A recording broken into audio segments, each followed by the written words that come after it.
Comme beaucoup d'autres infrastructures de campagne en RDC, l'hôpital du village Kashobwe ployait lourdement sous le poids de sa décrépitude avancée. Tel un lieu fantôme dépourvu du minimum, il se dirigeait chaque jour vers une disparition certaine. La table que voici était le seul lit d'accouchement qu'on y trouvait, et facilement, le taux tristement élevé de décès pendant l'accouchement se justifiait. Au minimum, 13 jeunes mères y laissaient la vie tous les mois. Le président Moïse Katumbi entreprit de changer la fortune de cet hôpital en rénovant, équipant tous ses compartiments essentiels et en y construisant un bloc opératoire moderne. Cet élan sera stoppé net lorsqu'il est contraint à l'exil. Dès son retour, il se charge de poursuivre sa mission en faisant le triste constat de l'impressionnant recul pris par les installations. Il redonne rapidement une deuxième vie à la salle d'opération, comme nous le fait constater le docteur Kissela. Avec cet appareil, on fait les greffes de peau. Très intéressant et qui coûte assez cher. L'actualité étant dominée par les ravages que le Covid-19 fait au pays et à travers le monde, en extension à la salle d'opération, il entreprend de faire construire une salle de réanimation moderne.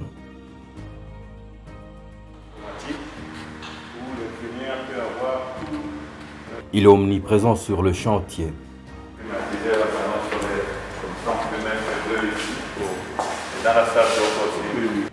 Très vite, des équipements haut de gamme arrivent et sont installés.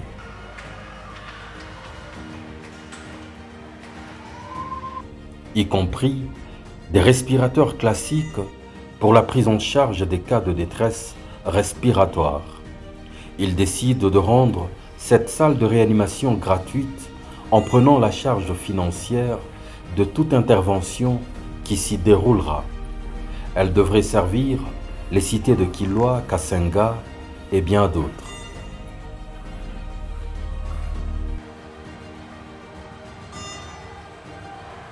Investissant dans la prévention, il mobilise et sponsorise également tous les tailleurs du village pour la fabrication en chaîne des masques artisanaux à distribuer gratuitement à la population.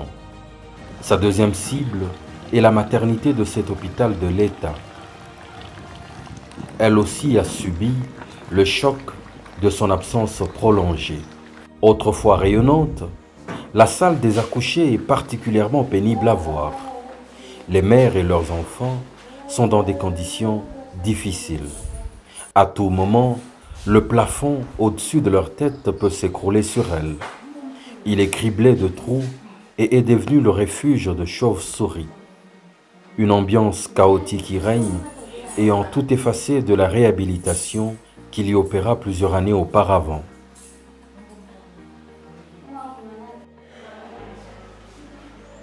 Il transfère les accouchés dans un autre compartiment de l'hôpital et démarre la réhabilitation des installations. Un grand chantier s'ouvre. L'entrée de la maternité et tout son plafond sont les premiers visés.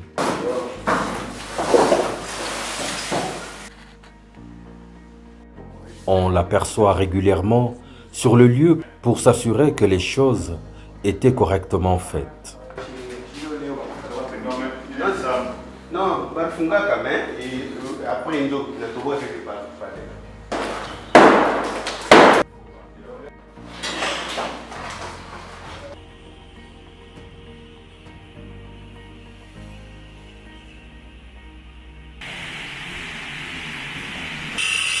Après quelques jours, le décor est totalement changé.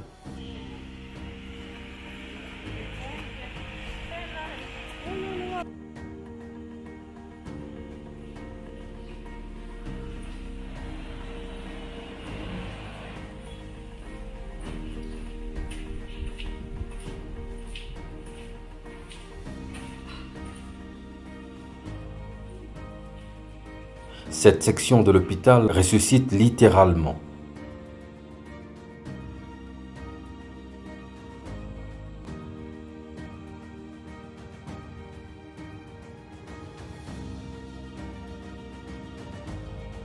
On y plante même de la pelouse et quelques fleurs.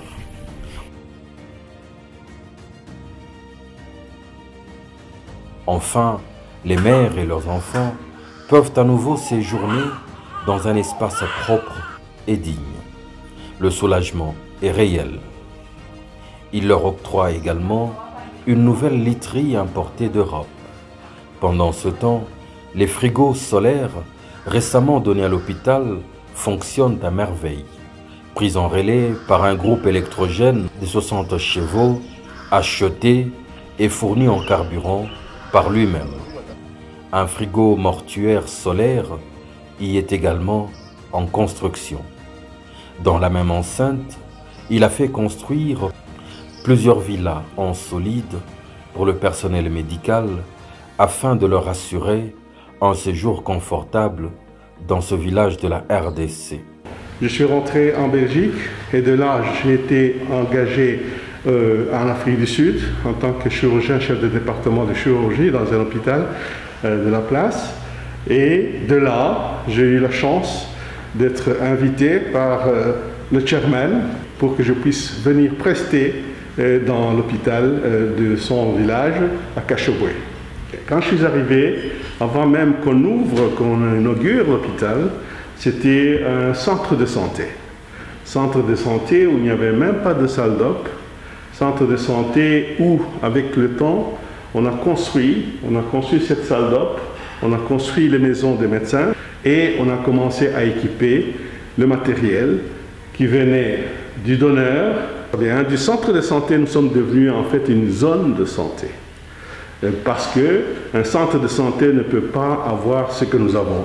Donc nous avons évolué en zone de santé et en hôpital général de référence. Vu les capacités des choses que nous pouvons réaliser, vu le nombre de médecins qui sont employés, et la moitié de ces médecins sont employés grâce au chairman qui a pu assurer leur salaire. Nous avons eu par un certain moment à aller voir et opérer dans ces centres-là et amener parfois les malades qui ne pouvaient pas être opérés là-bas dans notre centre de Cacheboué. Alors, ceci a été en son temps facilité par la route qui a été aménagée par la même personne que vous connaissez, et on pouvait rouler sans problème. Je pouvais moi-même aller chaque mois et à Kilwa et à Kassenga avec beaucoup de facilité, ce qui n'est pas malheureusement le cas pour le moment. Et heureusement, Dieu merci, à son retour, les choses ont commencé à revenir à la normale. Il a commencé par refaire cette même salle d'op que vous voyez. Le plafond était en train de tomber.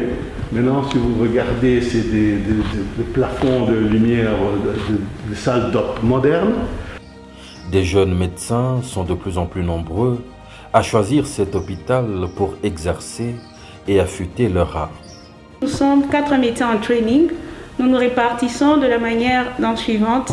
Il y a le service de médecine interne, il y a le service des urgences, il y a la consultation externe, il y a aussi la gynécologie et la maternité. C'est le jeudi 7 mai 2020 qu'il a choisi d'inaugurer la salle de réanimation ainsi que la maternité où il a rendu visite aux premières occupantes en prenant l'entière charge de leur séjour à l'hôpital, quelques pagnes en bonus. Napiga asante sana kwa Papa Moise wa kutulipia kwa hospitali na kutengeneza hospitali. Merci sana, Mungu ambariki.